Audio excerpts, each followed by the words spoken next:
Hi, I have another story for you. This one is called All You Ever Need by Max Lucado.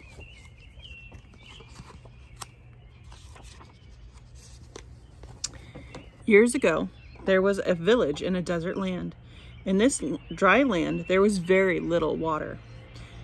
It seldom rained, but when it did, the people scurried about, capturing what they could in buckets and pots. Every drop was like purest gold.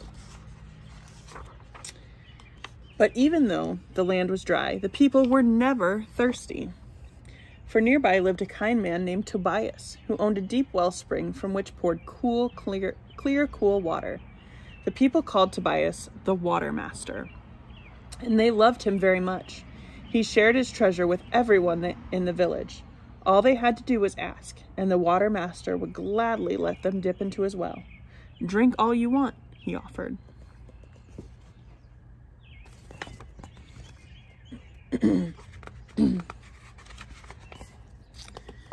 Not only did Tobias share from his well, but he taught his son to do this also. Tobias and his son, Julian, would help people dip their buckets and carry their load. Day after day, the people would come to the well. Tobias would smile and say, "Take all you need." He would talk to the people about their lives. He would laugh with them and inquire about their hopes and dreams, while Julian helped them draw water for their families. Tobias was a kind friend, always ready to help the villagers. One day, the Water Master announced to the village, "My son and I are going away for a while. While we're gone, my servant Elzevir will watch over the well. He will give you all the water you need." With that, the Water Master and his son turned and walked up the road leading from the village.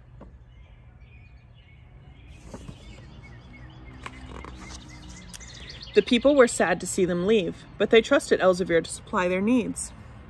And indeed, Elzevir did just as the Water Master said. Each day when the villagers came to ask for water, he eagerly filled their buckets. As he did, he told people, "Take all you need. There's plenty of water for all." For a time, the village went about as its business as usual. But then one day, Elzevir noticed that the villagers were not grateful when they received their water. They just took their full buckets and raced away without one word of thanks. This troubled Elzevir so much that he decided to stop giving water to everyone. He forgot the Water Master's kindness to all. Instead, he announced to the villagers, "From now on, I will not give water to those who aren't thankful." The people were surprised. After Elzevir's announcement, all of the villagers tried hard to remember to thank him when they received the water.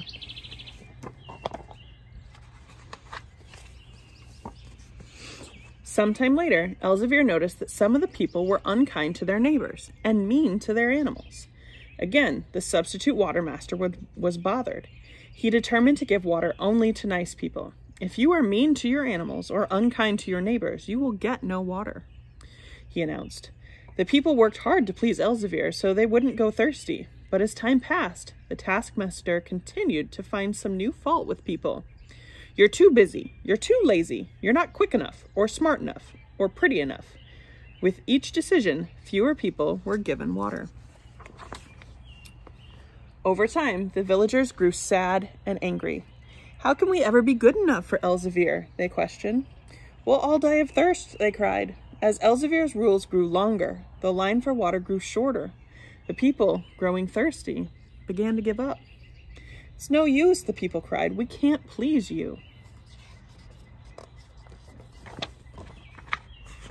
Oops.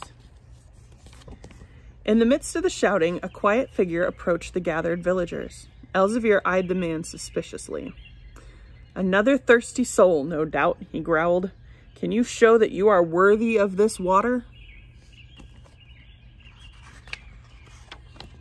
The man quietly strode to the well and turned to his people. "I have come to help you," he said. Elzevir was angry. "Just who do you think you are?" The man removed his cloak, and the villagers gasped. When they saw the familiar face, they began to whisper among themselves. "I am Julian, the son of the Water Master. My father sent me to share the water with all people." At that, the people cheered. Elzevir became afraid. The villagers wanted revenge. "No water for Elzevir," they shouted. The son held up his hand to the crowd to quiet them. "My father's water is a gift to all," he said patiently. "But Elzevir was cruel to us." "I know he was. But if water were only given to good people, who could drink?" No one spoke. The son placed his hand on Elzevir's shoulder. "Freely you have received, freely give." The people looked at each other and were silent. They knew the son's words were wise and true. And so from that day on, Elzevir was forgiven, and the water was shared freely. This one's a little trickier to figure out. So the hidden parts of this story is that God's forgiveness is free for all of us, and his love is free for all of us, and none of us have to be good enough or perfect enough for God to love us and forgive us.